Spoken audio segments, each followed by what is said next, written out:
Assalamualaikum warahmatullahi wabarakatuh. Perkenalkan nama saya Siti Ulfia dengan NIM G002521. Saya dari kelompok 6. Nah, kali ini saya akan menjelaskan sedikit tentang laporan 1.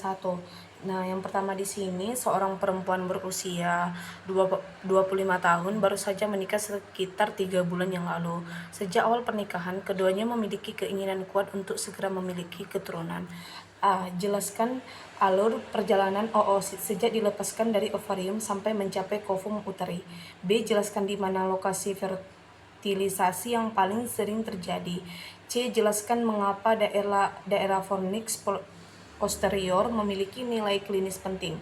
Kemudian kaitkan dengan prosedur seperti koldosentesis dan kolpotomi. Baiklah, langsung saja ke yang pertama, itu jalannya ovum. Nah, di sini jalannya ovum itu setelah oosit atau sel telur dilepaskan, perjalanannya mengikuti tahapan berikut. Yang pertama itu ovulasi. Nah, oosit sekunder dilepaskan dari folikel matang di ovarium ke dalam rongga peritoneum atau cavum peritoneum. Dan yang kedua itu ada fibrae, yang dimana rumbai-rumbai pada ujung tuba falopi itu menyapu oosit agar masuk ke dalam saluran tuba. Dan yang ketiga itu ada infundibulum, di mana oosit ini masuk ke bagian ujung tuba yang berbentuk corong. Dan yang keempat itu ampula. Nah, ini adalah bagian terluas dari tuba falopi di mana oosit akan menunggu sperma.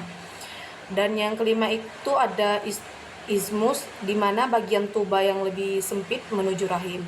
Dan ada pars uterina, di mana bagian tuba yang menembus dinding rahim. Dan yang terakhir itu ada cavum uteri. Jika tidak dibuahi oosit, maka seluruh jika dibuahi, zigot akan berimplantasi di dinding cavum uteri atau rongga rahim. Dan sedangkan untuk fertilisasi atau pembuahan paling sering terjadi di bagian ampula tuba falopi itu, ampula itu nanti adalah bagian terluas dan terpanjang dari saluran telur, memberikan ruang yang ideal dan bagi perempuan antara sel sperma dan oosit. Sedangkan untuk fornix posterior itu adalah bagian terdalam dari vagina yang terletak di belakang serviks. Di daerah ini memiliki nilai klinis yang sangat penting. Selanjutnya itu,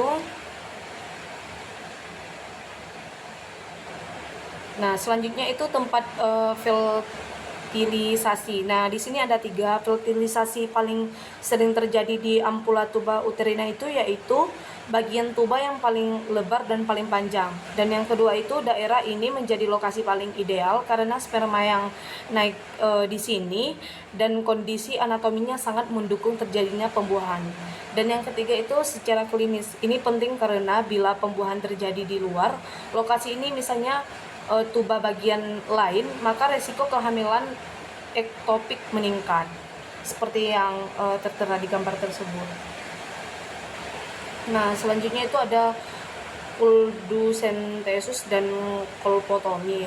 Nah, di sini koldosentesis adalah prosedur medis yang dilakukan dengan cara memasukkan jarum melalui dinding vagina ke dalam cavum Douglas atau kantong rektouterin, yaitu ruang di antara rahim dan rektum.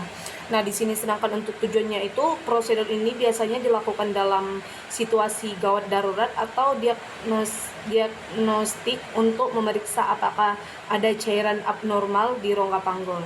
Cairan yang diambil kemudian diperiksa untuk menentukan penyebabnya. Seperti semisalnya itu darah, seringkali menjadi tanda adanya kehamilan ektopik terganggu atau yang disikat dengan KET, atau pecahnya kisto ovarium.